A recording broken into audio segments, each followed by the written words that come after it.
Hey y'all, so look, this seemed like it'll be a good day for me to replace my counter wick placement cards, the ones that I make these for myself. I've tried with multiple things. I've tried with cardstock and I've tried with regular copy paper, and to be honest, I like both methods. But what I've also learned is over trial and error, I like to make them with the paper that come out of these sketchbooks the best. So I'm not gonna hold up too much time. This is what I use to center my counter wicks. I make them in all different sizes. So I just wanted to bring you all along with me today. So maybe somebody, this hopefully can help somebody.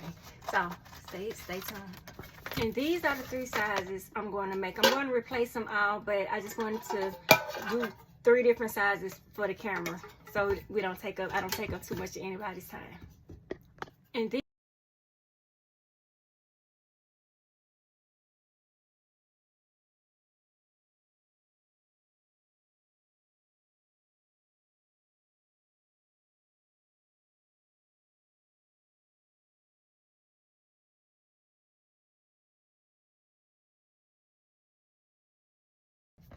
And of course, these do not last forever. In my experience, I have to redo this probably like once a month or something like that, because of like them, you know, the time that it take me, and I'm marking my candles.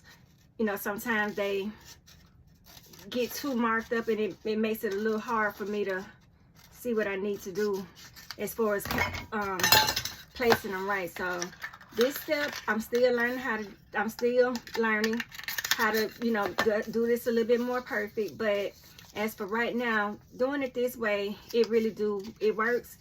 My wicks are fairly centered, and they just don't give me any problems with doing them this way. So, and this is something that you can, like I said, this is pretty easy and something that you can do yourself. You can use copy paper, cardstock, or or my favorite is using the little papers that come out the sketchbooks. I like that the best.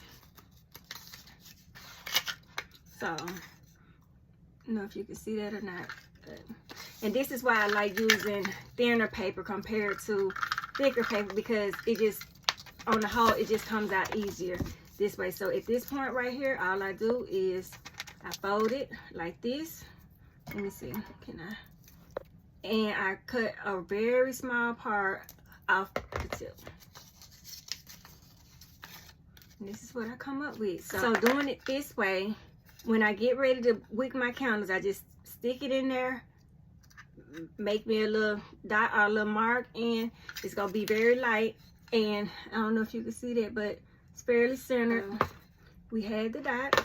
I got a wick and a wick sticker.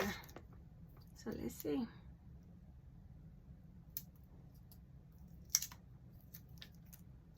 Like I said, it's very light, a light mark. I use a dry erase marker and just try to stick it right there, and there we have it. Now for me, when I get to the circle ones, it do get a little bit more trickier. This is the one I use, so as you can tell, and this is used with regular copy paper, so it was a little bit more flimsy than what I said. So this is the sketchbook paper. So what we're going to do is we're just going to set it on there and draw the circle, outline it. And for me, I already know I'm going to have to cut some more down, but this just my rough draft of where I'm starting with. So that's that part. Cut it out. Trying to make sure I got the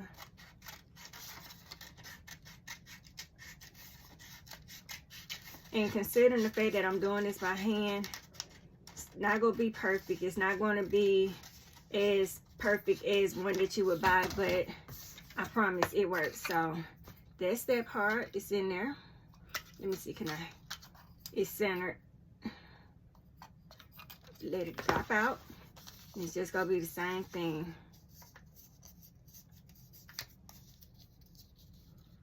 Fold it up, make a triangle, I guess you can say, and just cut a small piece out the middle. This is the thing, this is the dot.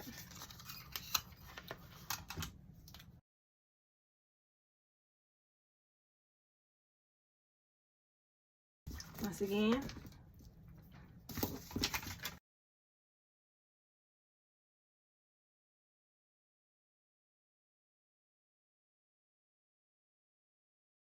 And just put it on there.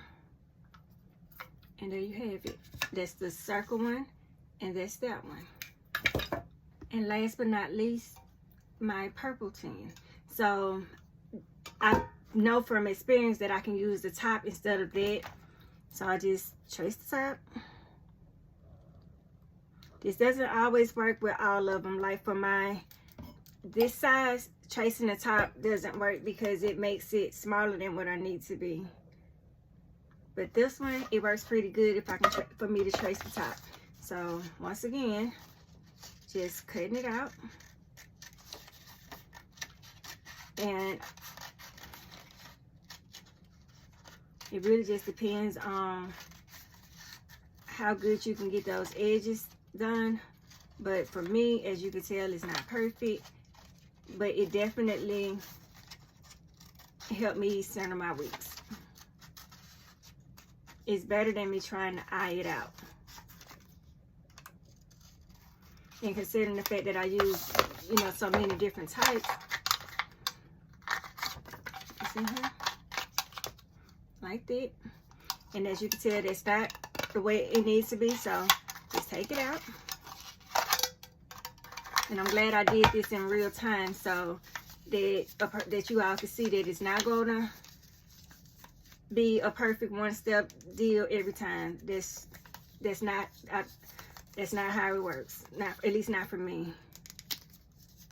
So when this happens, I just fold it up still and take just a little bit off of each side.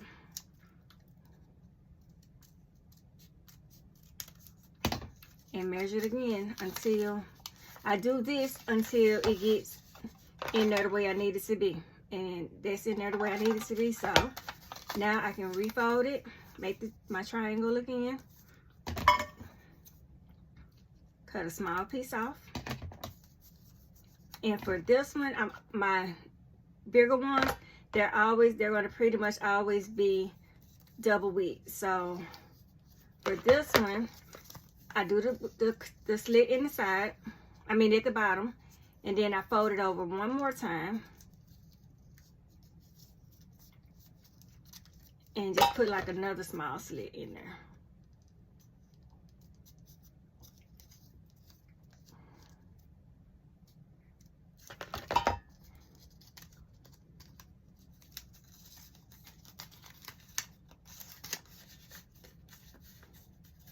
Okay. So for right here, as you can tell,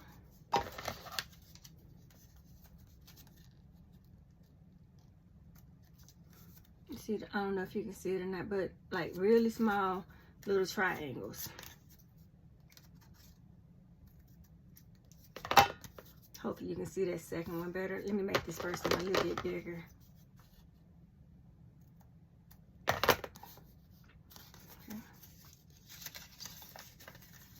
Now, put it in.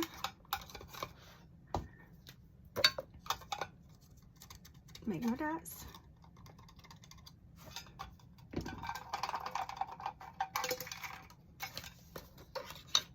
I'm not sure if you can see my two dots or not, but they're fairly centered.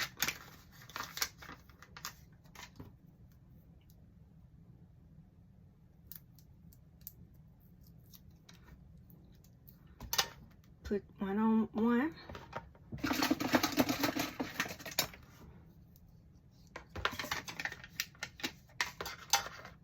See, these are the things that I would normally do off camera, but I'm bringing you along with me today.